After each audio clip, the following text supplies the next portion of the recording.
But one of the problems, is I have with school, the school system. In school, they teach you to be the rugged individual. Do it on your own, stand alone, be a man or be an individual. And so these people go out in the business world and everybody stomps on them. The corporate world stomps on them, the government stomps on them. So people go out, they say, well, I'm going to be a rugged individual. They quit their corporate job or government job. They become a self-employed entrepreneur. And the world just stomps on them like a big Tyrannosaurus Rex, stomps on them. But they're being the rugged individual. Look, I don't do it that way. When I was a little boy, I learned really early. My poor dad was a school teacher. He always tried to solve his problems on his own, especially his financial problems. And my father was a good man, a school teacher, but he knew nothing about money. So how can he solve his problems by himself? And my rich dad was a man who never went to school, but he solved the problems the way that real business people solve problems. He always had a team. He had his banker, his accountant, his attorney, and all this. And then I go home to see my poor dad, a school teacher, a very smart man, but poor. And I'd see him sitting on the table struggling to pay his bills. What a foolish idea. So today, so that I go back to school and I would try and solve my test problems with my team, but the teacher called that cheating. So that's hard to understand why my poor dad was poor. He tried to solve his problems as the rugged individual, John Wayne, he's going to take on the whole world. He can't even pay his bills, but he's going to take on the whole world. He doesn't know how to solve his problems. So today what you're going to be hearing from are three of my advisors. And these advisors are my team. They are, I would say, 95% of the reason Kim and I are rich today. It's not because Kim and I are smart or successful, but we hang out with people who are smart and successful. And it's another reason for you listen to the Rich Dad radio show. You hear from people who are smart and successful, not people who are salespeople like financial planners. Most financial planners don't make $40,000 a year, and they're telling you how to run their lives. Well, before they become your financial planner or stockbroker or real estate broker, pull their financials. Ask them for a financial statement. If they don't have a financial statement, I think you better get another advisor. If they're ashamed to show you how much they make, you better get somebody else because they're going to pollute the most important asset you got is your brain. Any comments, Kim? The one thing, and what you're talking about, Robert, is in school, we are taught to do it on our own. We're taught to do it on our own. And we come out of school thinking, oh, we have to have all the right answers. We have to do it all on our own. We can't ask for help. And in the world of entrepreneurship, it's totally opposit. No, in school, what I do is called cheating, and in our world, it's called collaboration, right? Right. That's exactly right. And if you collaborate in school, you get an F. So the school really does it's totally opposite of what to succeed in school as to succeed as an entrepreneur. So three of our advisors are going to be with us today. And, many people say, what's a Rich Dad advisor? Well, we have a very small assortment. We have 7 Rich Dad advisors because I just want to make a point. A lot of people come up and say, oh, yes, I'm a Rich Dad advisor. Our advisors are people that advise us on a regular basis. They all have books that are published under Rich Dad, and they practice what they preach every single day. So they're a wealth of information, and that's who we're going to talk to today. So if you go to a seminar or something and somebody says they're a Rich Dad advisor, ask them for one thing. Show me your book. It's called a Rich Dad Advisor book. So if anybody's claiming to be an advisor and they don't have a book, stand up and throw your book at them or something, okay? So today we have 3 advisors. You guys are essential to my team.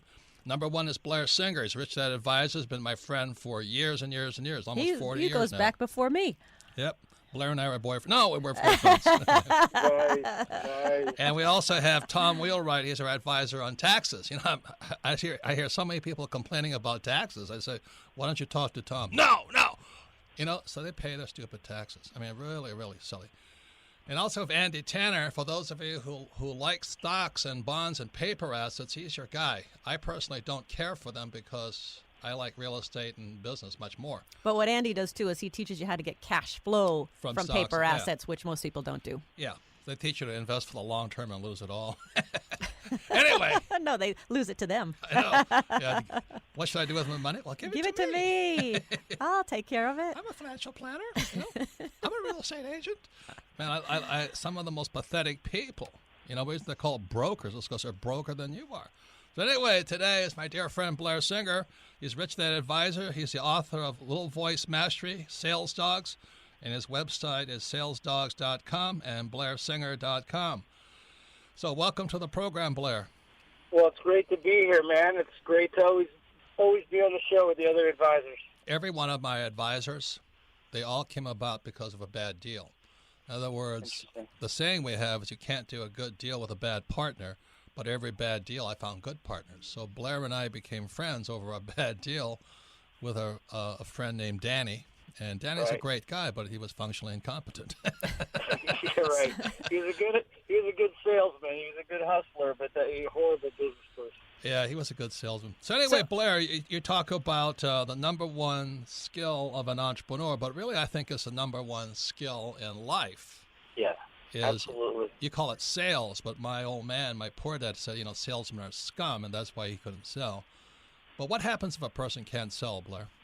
Well, if they can't sell, there's no income. It's real simple. I mean, if sales equals income, if you can't describe what you have, explain the benefits of it, if you can't talk to other people, you can't sell, there's no income, no resources, no investors. You can't even recruit people to be on your team unless you can provide a compelling reason why they want to work for you and be motivated. So you're right, Robert. It's not just a business skill; it's a life skill. So people that are lonely and home alone because they can't sell. So why do people think that sales is bad, or why are they afraid of selling? Where does that come from? The number one thing that stops anybody from creating wealth is your concern about what other people think about you. So Blair, you talked about people who are lonely, and that's a story I always tell. Is I went to see my rich dad. In 1973, I came back from the Marine Corps, and I said to my rich dad, I want to be an entrepreneur. And he says, well, you got to learn how to sell. And I said, I don't want to learn how to sell. I said, salesmen are scum. And I was just repeating my poor dad's attitude, school teacher's attitude towards sales. Right. And he really hated sales. My poor dad said, he's a used car salesman. He sells shoes, stuff like this. And he looked down upon salespeople because he has a PhD. So my rich dad said, well, you have to learn how to sell. And no. And finally, rich dad said, how's your sex life? And I said, I don't have one. He says, because you can't sell.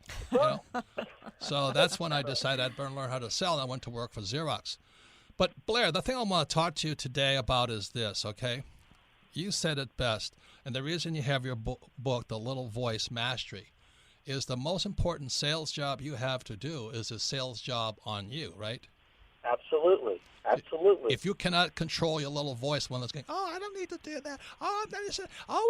She's going to reject me anyway. Men are all pigs. You can't control that. You've had it, right? That's right. I mean, it starts from the minute you say, I want to get in better shape, and you're arguing with yourself about getting out of bed in the morning. I'm too tired. I can't do it. You've got to be able to sell yourself, to be able to do the things that you know you need to be able to do just in life, let alone generating income. And how do you do that? So let's say I want to go lose 5 pounds, which I don't want to do, but if I had to, and my voice is saying, no, I don't want to get out of bed. No, I don't want to go to the gym. A lot of times I just don't want to go to the gym because I go to the gym a lot and I don't want to exercise and I'm tired. How do you overcome that? How do you handle that little voice? Well, the first thing is you got to put enough weight on what you want to make it worthwhile for yourself. I mean, if I were trying to get Robert to climb Kilimanjaro, that ain't going to happen because he doesn't want to go there. But if you want to, but to be in better shape or to go look at a bunch of deals, and there's got to be enough weight on it that makes you want to do it. Then once you've got that, so you got to find that reason why you want to do it. You got to find that big time. You got to have a good reason why. Okay. Otherwise, you're not going to do it. The second thing is then you got to talk to yourself. You got to talk yourself through it. I can do this. I got this. Affirmations or just overriding the little voice in your head enough times until you start reprogramming it a little bit. And I do that. Kim knows I do it every single day. You do every morning. We do it every morning. Every single morning. Kim and I work. We had him on our program, Hal Elrod. It's called Miracle Morning. I do it every single morning because I got to beat that little voice in my head. That's it. There's a little voice going on in your head anyway. So the question is, are you going to make a choice of what it's going to say, or are you just going to let it go on autopilot? And most people, it's easier to go on autopilot. But the discipline is saying, I got this, I can do this, whatever you got to do to talk yourself through it. And if you do it enough times, then it becomes a habit. Then you can move to the next level. But the first most important sale of all is selling you to yourself. because most people won't do it. So now I'm at that point, and I want to learn how. And I'm determined to be a good salesperson. I'm going to do it. What do I need? What's happening today? What do I need to know? What do listeners need to know about sales today in this environment? Well, what you need to know about sales today in this environment is it's not as difficult as everybody thinks it is. I tell people right now, if you just get back in the game, go out, talk to your customers, and just ask tons of questions. Find out what they're doing. Find out what they want. Everybody assumes they know what they want. The customer wants, they don't. So it begins with it begins with asking questions, not just telling. Telling is not selling. Exactly. So, and I meet the worst salesmen of all. They always want to tell, but they don't ask. That's right. So and I tell people, if you're in a slump right now, take your 5 best customers, take them to lunch, go, just ask them a barrage of questions. Why do they like doing it? What's it been like before? What was it like after? Tell me more. How can I help? Just question for question. And you know what? A, you'll generate business from that customer if they like you, number one. Number two, you'll learn more about the market than sitting behind your laptop and trying to be a sky pilot and trying to figure it out on your own. And you're engaged in the most important part of the selling process, which is asking people what they want so you can give it to them. That's fantastic advice, Blair. Thanks very much. You're on your way to Kilimanjaro, so have good a luck. Good climb. How many times have you done this? I'll send you a photo from the top. How many times have you done Kilimanjaro? This will be my 4th trip. So I'm assuming. Why? And I'm assuming you have to keep selling yourself, and people that climb with you have to keep selling themselves and doing it every single step of the way, right? Look, it's like entrepreneurship. It's one step at a time, one breath at a time. Don't worry about the summit. Just do the work, do what you need to do, and sooner or later you find yourself there. That's the key. Again, as we said at the start of the program, is my poor dad attempted to solve his financial problems on his own, and my rich dad solved his problems with a team of people that were smarter than him. And one of the things I've noticed about life, the most successful people hang out with people smarter than them. And the most stupid people, or the least successful, the ones who are limited success, have to be the boss. They have to know more than everybody else, which is a very limiting factor because you're not God. You know what I mean? You think, I know every all. You don't know it all, and you need feedback and all this. So this program's important because you're listening to my advisor. These are our real advisors. And once again, if anybody says they're Robert Kiyosaki's advisor, ask them one question. Show me your book. Because every advisor here has a Rich Dad Advisor book. And our next guest is Tom Wheelwright. He is our advisor on taxes. And I think that's one of the funniest subjects of all. Taxes really infuriate people, don't they? Well, the only thing people think about is taxes is how much taxes they're going to have to pay. I mean, we've had well before Tom some bad advisors, and I hated sitting down with them. CPAs, and I'd sit down with them, and all they would tell me is, "This is how much tax you're going to pay." There was no strategy, there was no planning, there was no how do we make this less? How do we reduce your taxes? None of that. So I think people just think taxes as this big evil thing hanging over their head. And I was talking to a government official yesterday, and he was complaining about government taxes, and I said, "Well, it's real simple. I don't pay them." He went crazy. He went nuts, because he's running for political office. Well, how can you not pay taxes? And I showed him an article about Elon Musk, of Tesla and PayPal and Solar City and SpaceX. And I said, this is how Elon doesn't pay taxes. It's the same way. He says the title said Elon Musk Subsidy King. In other words, every government is offering Elon tax credits, tax breaks, tax this, tax subsidies. And this government official, smart young guy, he went nuts.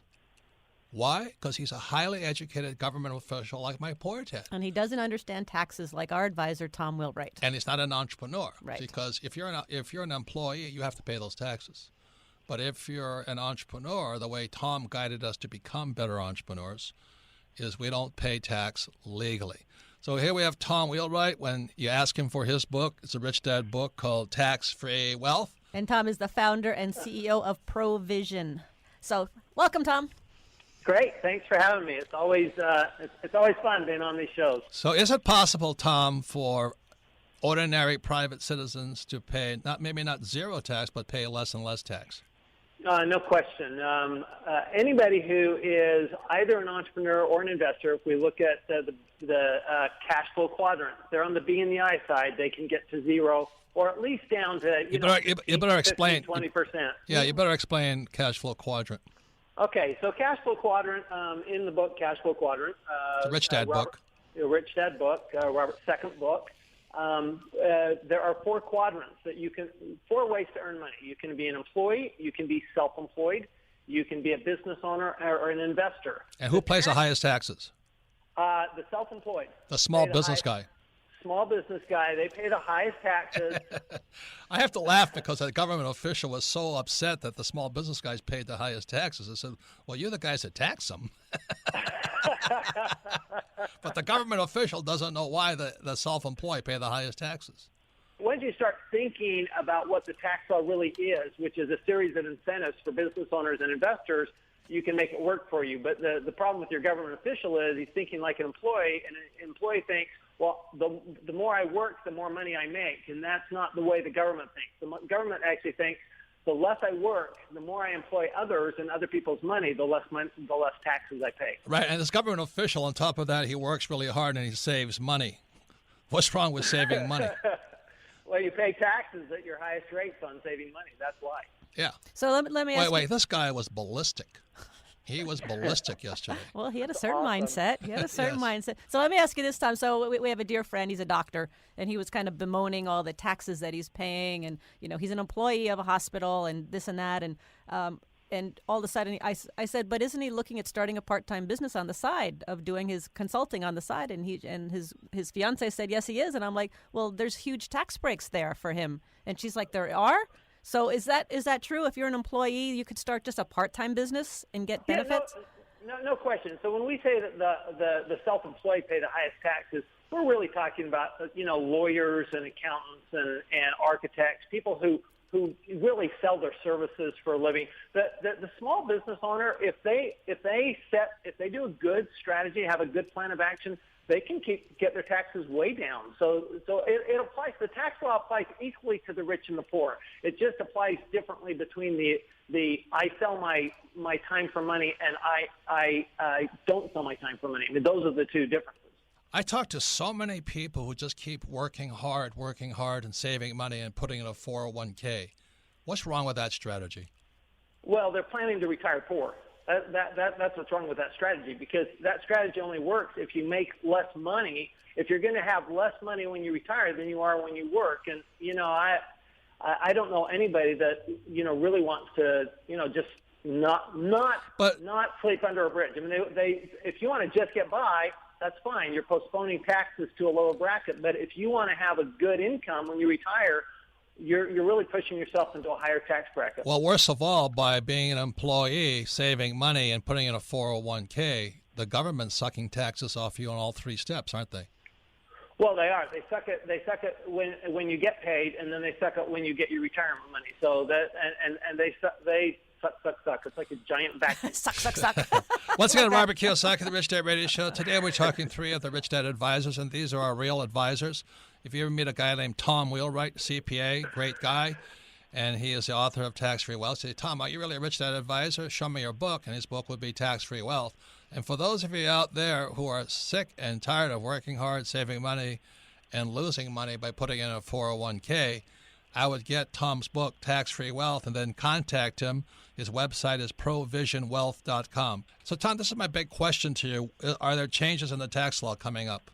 Well, yeah, for sure. No question. In fact, there will be changes this year, because you might remember that at the end of last year, Congress did this stupid thing that they keep doing, which is they extended, certain tax benefits, but they only extended them through the end of last year. They didn't extend them to this year. So we will have some kind of a tax bill this year. Hopefully they will, at least extend. They keep talking about making these tax benefits permanent. These are all tax benefits, by the way, that are for entrepreneurs and investors. They're not tax benefits for the employee. They're tax benefits for entrepreneurs and investors. So they will happen. So what do our listeners need to be aware of? Well, what do they need to be looking out for? What they need to look out for, it will be called an extenders bill. That's what it will be called. So that's what they're looking for, and that's what their CPA should be letting them know is coming down the road. But the other thing is, I'd be looking at the candidates for Congress next year, and what are they talking about as far as taxes go? Because I think that the new president, whoever that is, will have a different agenda than this current president, and we will see. I think we're likely to see some significant changes to the tax law with a new president. So let me explain the way that I work with Tom, and then I'll say it again. The purpose of this show is that my poor dad always tried to figure out his financial problems on his own. He tried to do his taxes on his own. What an idiot. And then my rich dad always had his team of advisors. So my team of advisors. So what Tom does is he's paying attention to all these changes coming through Congress. And if something changes, Tom will then adjust our strategies so that, again, we don't pay that much in tax. Right, Tom? No, that's exactly right.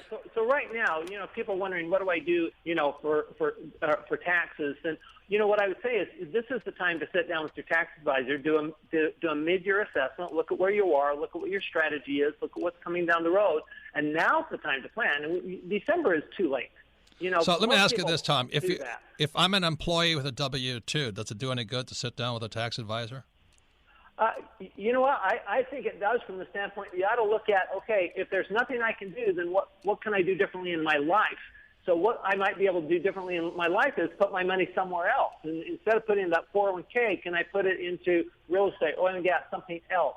Can I do something that will reduce my tax and increase my wealth? But the problem that Kim and I had, and these were some of the big 8 accounting firm guys, they were complete idiots. They were village idiots. I mean, they knew nothing about investing. They told us to get out of real estate and put our money in the stock market, mutual funds specifically. I would not. And this was Arthur Anderson. They're out of business now for a good reason. It's because they're idiots. And I'm going to tell you one thing you could do before sitting down with your tax advisor, if you have one, is read Tom's book, Tax-Free Wealth, because in there's going to be a lot of questions that you could ask your advisor or whoever you're working with to reduce your taxes.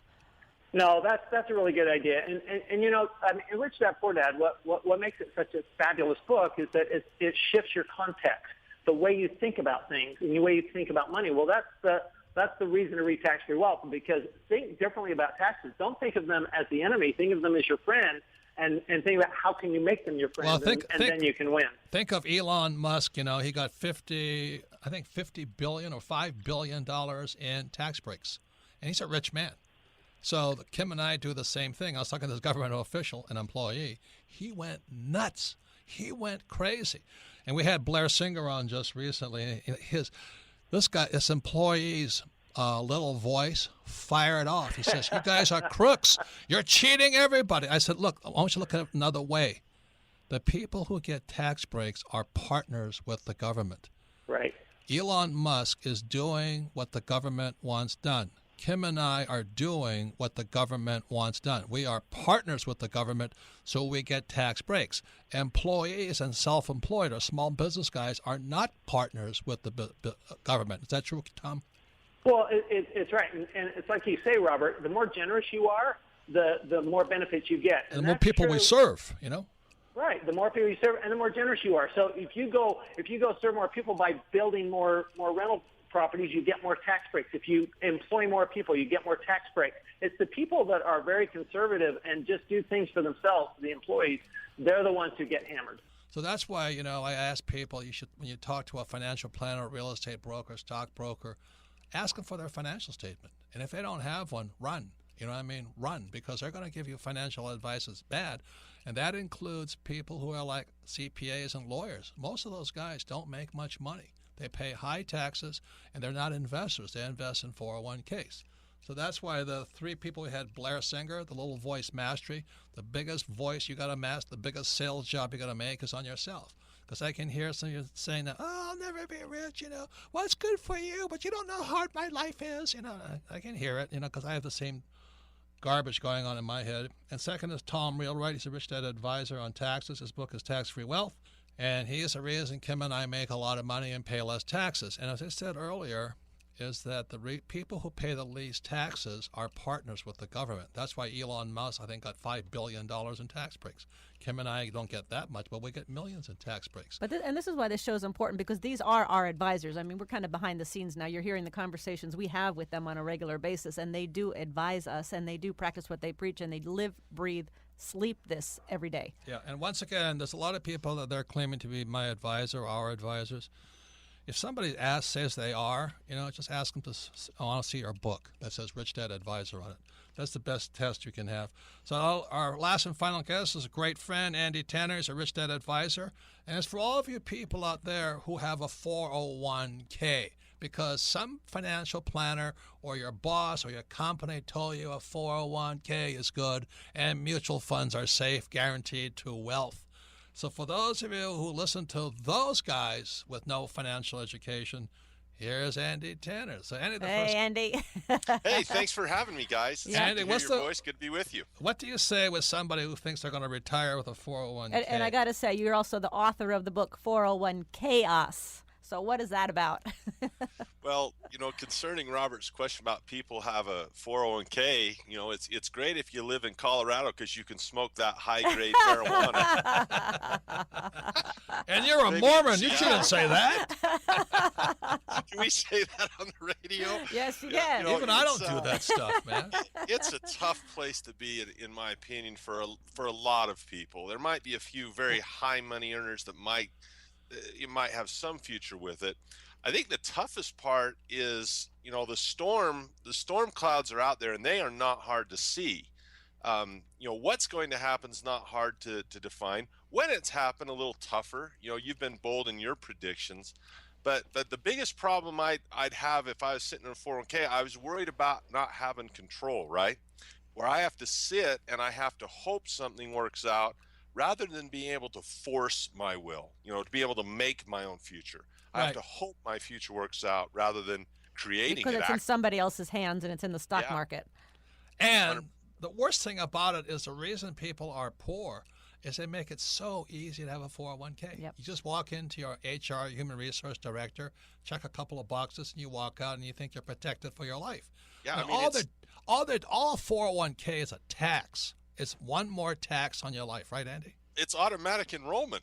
There's legislation now that says you show up, and talk about easy. It's not. It isn't that you sign up and do it. It's that you have to sign up to get out. You have to go in and say, opt I out, don't it's called. want to do it. It's the default setting, and it's a mechanism. If you look at both sides of the coin, certainly Wall Street isn't getting hurt by collecting a portion of your paycheck like clockwork and charging you fees on that. That's why the market goes up or down. It's a tax. They have control, you don't. And what advice do you have for people in a 401k? I'm sitting here with a 401k. What do I do? Education. A lot of people will say, should I get out? Should I get out? We hear that a lot. That's going from the frying pan into the fire. Yeah, we don't recommend getting out of your 401k. I would just recommend you start, as Andy said, start learning something.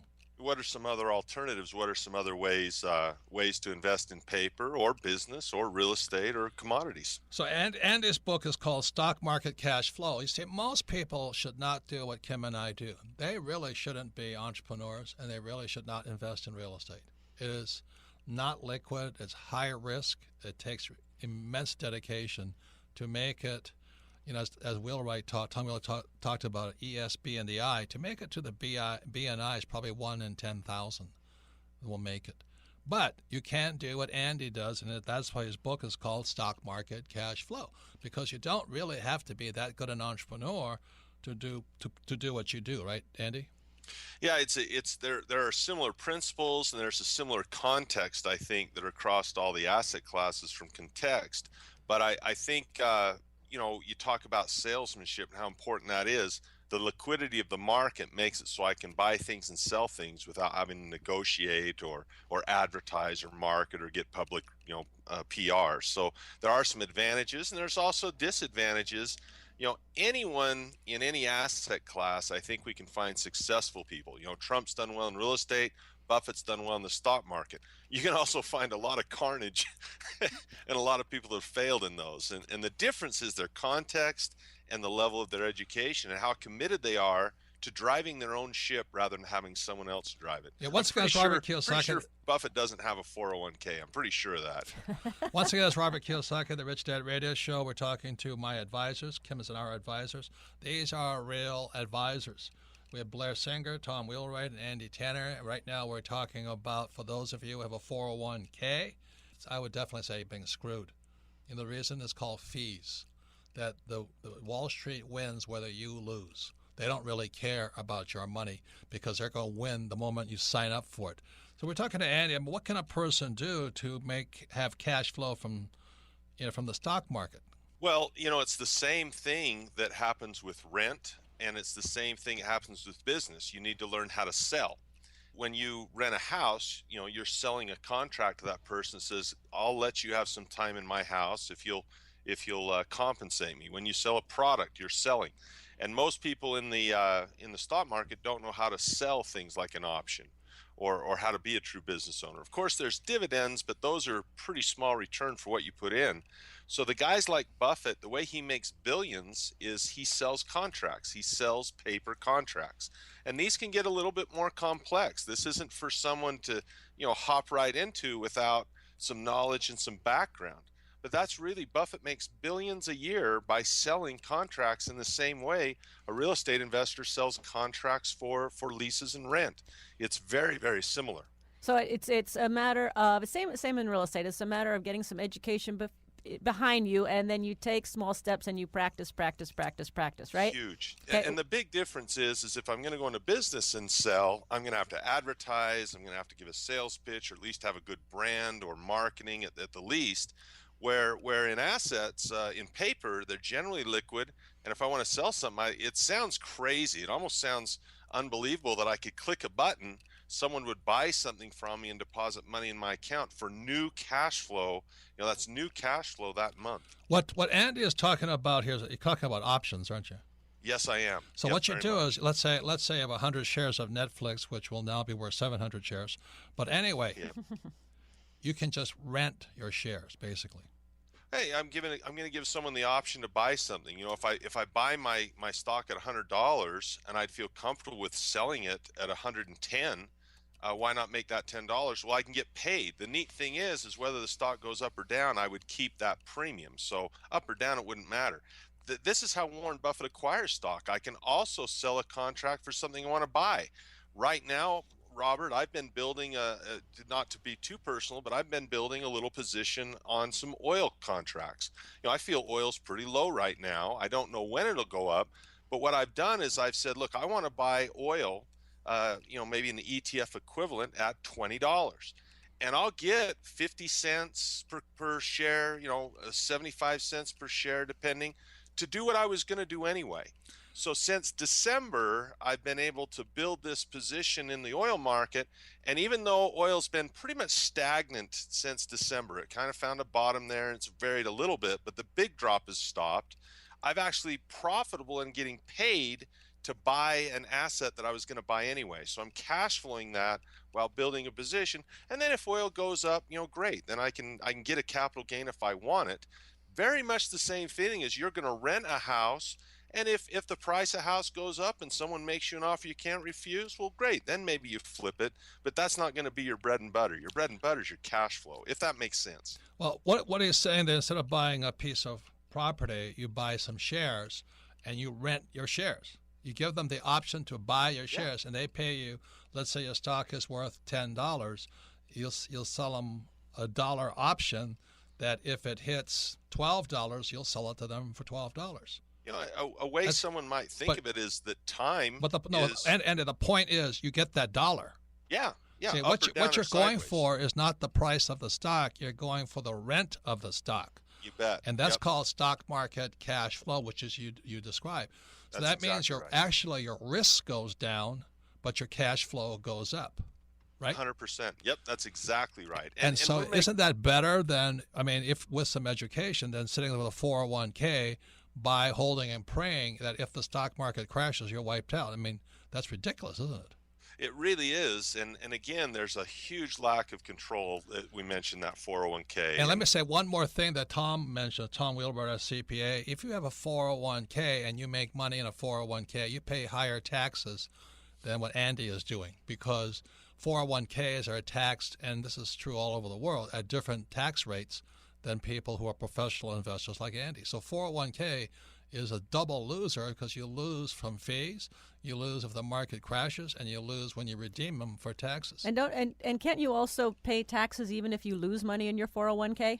It's possible to do that, and even in an IRA with mutual funds, a mutual fund company will build that in if there's a tax loss in the mutual fund. It's pretty crazy. You know, Tom talks a little bit about it in his book, and yet a person with a Roth IRA, if they're doing this with a Roth IRA, all that cash flow is tax free, all of it, 100% of it. Is that good or bad? I That's think it's good. Tax-free is good. We like tax-free. I know. But the trouble, anyway, well, Andy, I want to thank you very much. And then what do you see coming up in the stock market real quick? Is it getting toppy? You know, it looks like we're slowing momentum. It can always get another boost depending on policy. I think the thing I would tell people is this: don't take in everybody's predictions, take in preparations. In other words, if Robert Kiyosaki says, hey, I think this thing's coming down in 2016, you don't necessarily need to agree with him. But what you do need to say is, could this happen? I would take, in 2015 and 2016, the attitude I would take is the same as your home insurance. Look, maybe you don't think your house is going to burn down, but shouldn't you insure it just in case it does? So get away from predictions and get some preparations. If you don't agree with someone who says it's falling, well, that's fine if you don't think it's probable, but is it possible? And is there enough evidence to suggest some preparation to the downside? That's what I'd have to say. Good advice, Andy. Thank you. So once again, it's Andy Tanner. He's a Rich Dad Advisor. His book is 401 Chaos and Stock Market Cash Flow. His website is andytanner.com. And what this show is really about is that my poor dad, being a school teacher, a PhD, he solved all of his financial problems on his own. And my rich dad, who never went to school, you know, he solved his problems by hanging around with very smart people, like his bankers, his accountants, his attorneys, all of his team members here. So it's a very important question to ask yourself right now: who do you get advice from? I'm not saying they're bad people, but most financial planners don't make more than $50,000 a year. Why would you take advice from them? Do you know? And you walk into your company, and as Andy Tanner says, you know, you just sign up for a 401k. Well, who in the world's advising you there? You know, or you save money and then you pay the highest taxes because you're either in savings or you're working hard or you have a 401k. So that's why with Andy Tanner, who is an expert on paper assets, how you can get cash flow rather than get cash ripped off. We have Tom Wheelwright, his Rich Dad. He's a CPA, Rich Dad Advisor. His provisionwealth.com. His book is Tax Free Wealth. And if you like paying taxes, don't read his book. But you want to pay less taxes, read his book. And the other person is Blair Singer. He's the author of Sales Dogs. That's his Rich Dad Advisor book. But he's also the book Little Voice Mastery. Because the biggest sales job you got to do right now is on yourself. If you said, oh, it's too much trouble, you know, I don't want to do that, oh, the rich are a bunch of crooks, you just sold yourself out of everything. Okay, what do you want to say? Well, here's what I want to say is I get this question a lot, and one of the questions is, you know, how do I start with a team? Should I build my team first, and then should I start my business? And I'm going to say we have worked, Robert, you and I, many, many years to put together our team of advisors, and we've gone through a lot of bad advisors to find good advisors, and also some real schmucks too, boy. Real schmucks, yes. And we've also, you know, we can only take advisors up to the level of knowledge that we have. So as our business grows, we need smarter and smarter advisors. So it's not something that happens overnight. It takes time, and you're going to go through bad ones. You're going to kiss some frogs to find the princes, but what it's Kim a process is saying, that needs to happen. What Kim is saying, when you get smarter than your advisors, you better You're in move trouble. on and find a new one. That's a really good point. You know, that because there's happens. some real. Like I was talking to Tom Wheelwright, you know, some of the worst tax advice we got from Arthur Anderson. Those guys were horrible. Or I'm they glad they're out of business right now. Yeah, or you get bad attached. advice. Or you get attached to your advisor. Oh, they're such a nice Yeah, person. we've They're been such a friends for good years. friend. I don't Yeah. want to leave them. Sometimes you got to cut and move on. Yeah. Otherwise, they hold you down, or you know, you should always be not as smart as your advisors. Yes. So you can submit your questions to Ask Robert at richdadradio.com. So Melissa, what's the first question? Our first question today comes from Courtney in Omaha, Nebraska. Favorite book, Midas Touch. She says, Robert, when do you know you have a bad partner? How can you tell before it's too late? And vice versa. How can you tell early on if you have a good partner? Great question. Well, think of it this way, because it's a more common experience of having business partners. You know, when you're married and one day you get this bad feeling in your stomach, you go, I think he's cheating on me or she's cheating on me. Oh, my God, I'm checking somebody else out more than her or him, you know. It's, you know, in your gut first, because science has proven there is more intelligence in your gut. There's actually things called receptors in your stomach area that are as intelligent as your brain. That's where you get this gut feeling. So for Kim and I, everything was going around well in the Rich Dad company for about 3 to 4 years. And then one day I woke up and my stomach started going bad. And it took me a long time and a lawsuit later to figure it all out. So the point here is this: partnership and relationships are either the best or the worst. There's no in between, really. So like today, we're going to celebrate, this is the 3rd anniversary of the Rich Dad radio show.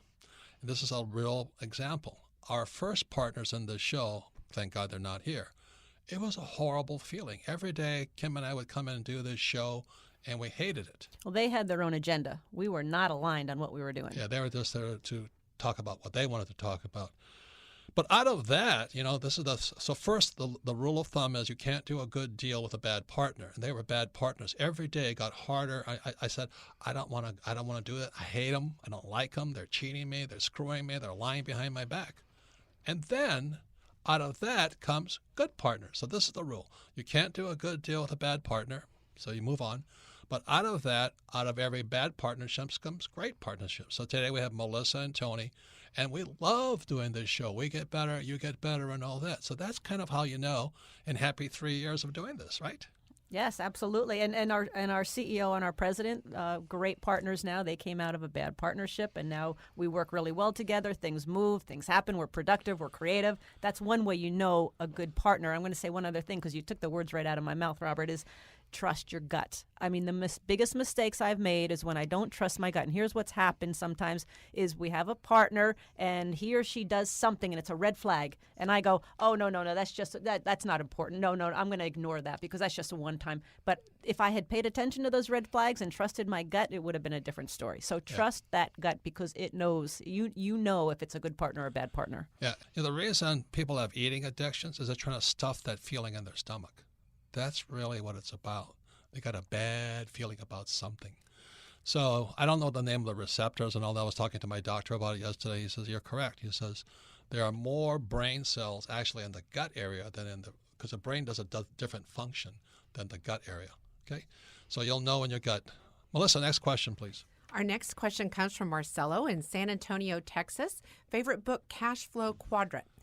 Once money is invested in assets and cash flow is generated from the assets, how do we pay ourselves from those assets? I'm really glad you asked that question. What it could be wrong, but what that tells me is you're desperate for money. You mean you want that money bad. Is your gut is saying, give me that money. I want to spend it. I want to go shopping and all this stuff, That's what it shows me. You really can never need that money. There's an addiction to money as there's addiction to sex, as there's addiction to alcohol and to food. So that was a hard addiction for Kim and I to get over because as the cash flow kept coming out, financial planners will tell you this, you got to reinvest it.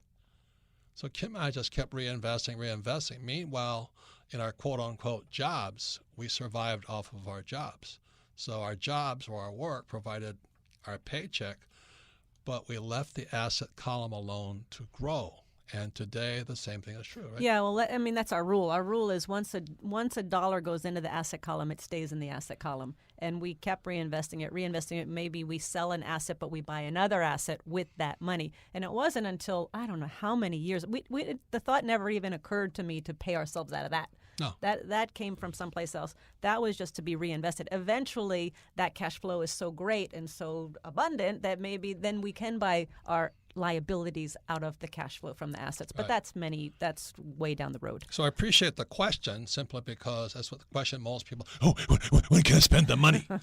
Their guts are going crazy. That's what Blair talks about, the little voice mastery. Now, we do spend our cash flow, but that's a science that we talked to Tom Wheelwright about because Tom has to tell us how to exit out of the asset column. But most people don't even, they get in $26 and they spend 25 of it in cash flow. And they wonder why they're broke because there's not growing on them. Next question, Melissa. Our next question comes from Judy in Las Vegas. Favorite book, Rich Dad, Poor Dad. She says, I know study is important, but I'm finding I can't get my friends or family to ever join me. How can I convince them that this is important, not just to my success, but to theirs as well? Well, welcome to the club. Yeah, no kidding. Hey, Judy. Well, the hardest people to talk to are friends and family. Yeah. But what you're really talking about here is you're changing and they're not. You see, and the whole thing here is don't teach pigs to sing because it wastes your time and annoys the pig. And that's what Kim was saying, is sometimes you need to move on from your advisors and friends and all this. The big question for today's program is, who are you spending time with? The most important thing for your success is your social network. Who are your friends and family? So Kim and I are always looking for, as we progress, we have to have people that are progressing with us. So our advisors, Tom, Blair, Kenny, Andy, Tom, we get together twice a year to study. There are people who will not study. They're not my friends. I don't hang out with them. I don't invest my money with them because it's a waste of time. Because eventually their little mind will drag you down anyway. So I hang out with my closest friends, study, we invest together, we take advice from each other, and we're constantly learning. That's what you're looking for. That's what I mean. That's this whole program is about, is who are your advisors? Is it a financial planner making $45,000 a year? That's not good advice there from my point of view. Or it might be good for you if you're only making $10,000 a year. But if you want to get to the multi-million-dollar stage, your job and your tax is to keep going through people, looking for the people that best fit who you are and who you want to become. Any comments? I would say to Judy, I think it's somewhat of a trait of women to want to include their friends and family in what they're doing. And I'm going to say, Judy, stop it. Stop. My family, I don't study with my family. I don't read books with my family. Oh, God. They're not interested. They're not like-minded. They don't have similar goals and aspirations. So that's why we have our advisors. I want to hang out with people who have similar values, similar goals, driving for their dreams, all of that, who want to study, who want to learn, who want to grow, and want to get better. So our advisors are not self-employed people. Most entrepreneurs are self-employed. They're basically one-man bands. And this whole show is, I don't want to hang out with people who are one-man bands.